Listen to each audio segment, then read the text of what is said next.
What's up, guys? It's the Ninja Nerd here. Today we're going to talk about The Mandalorian Season 2, Episode 3. So, episode picks up where the last episode left off. And we see that Mandalorian is trying to get the frog lady to her husband. And he's trying to land on this planet, which is Docking Bay. And he's trying to get there, and he's almost has to do a crash landing because his ship is messed up. But he ends up getting there, and he gets the frog lady back to her husband. And then he asks her husband where can he find more Mandalorians, and he points him to a cantina, I guess. And they eventually goes with these group of people, and he offers to take him towards where the Mandalorians are. And they eventually they double cross him and try to take his Beskar armor. They try to feed some fish to like this creature in the sea, and they push Baby Yoda into it so they could force Mando to go in after it. So they can try to get his armor. But then 3 Mandalorians show up. They show up in time to save him and Baby Yoda, and they save Baby Yoda, and then it's revealed that one of them is Katie Sackhoff, aka Bo-Katan. I knew that Bo-Katan was going to be in this season. I didn't think she would appear this early though, but it was nice to see her. And a lot of people thought that Sasha Banks was going to be playing Sabine. Yeah, she's not playing Sabine. And it just looks like she's just playing another Mandalorian. Yeah, it doesn't look like she's playing Sabine though.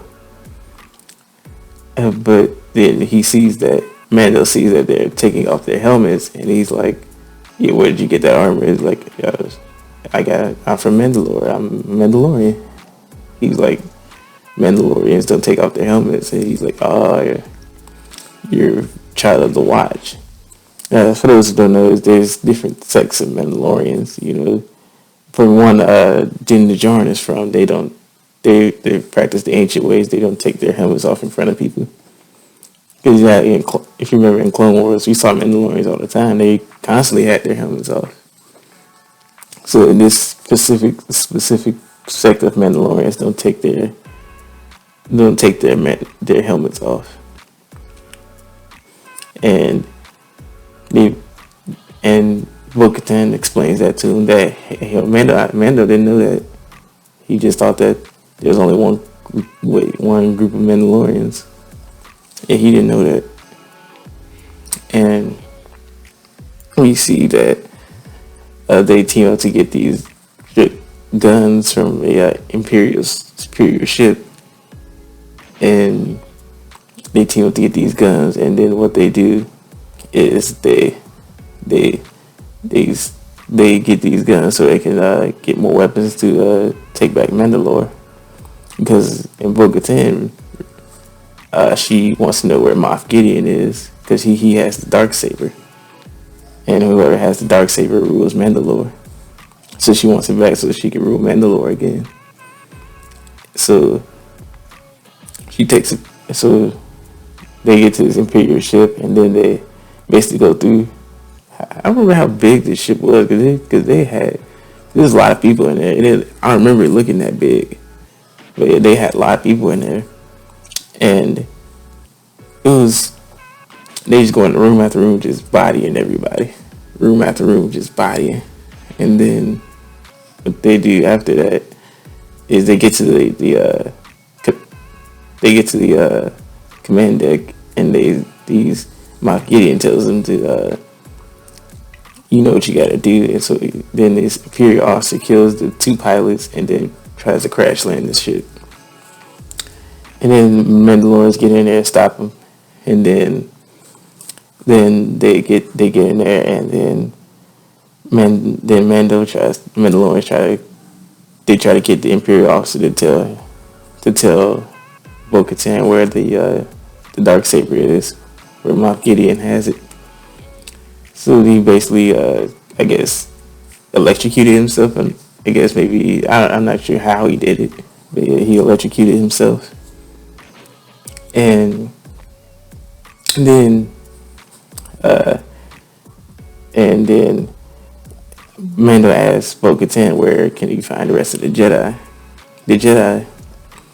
and Bo-Katan tells him where he can find Ahsoka Tano. I've heard that Ahsoka Tano appears in episode 5. Either 5 or 6, so I don't think she's gonna appear in the next episode, but maybe toward the last scene she appears, and which is interesting because Ahsoka Tano is technically not a Jedi anymore. So maybe Bo-Katan didn't know that, or maybe because even then again in Rise of Skywalker, when Rey calls upon all the Jedi, Ahsoka is one of the voices that she hears. So maybe they explain she goes back to the way of the Jedi. So I'm curious to see how they explain that.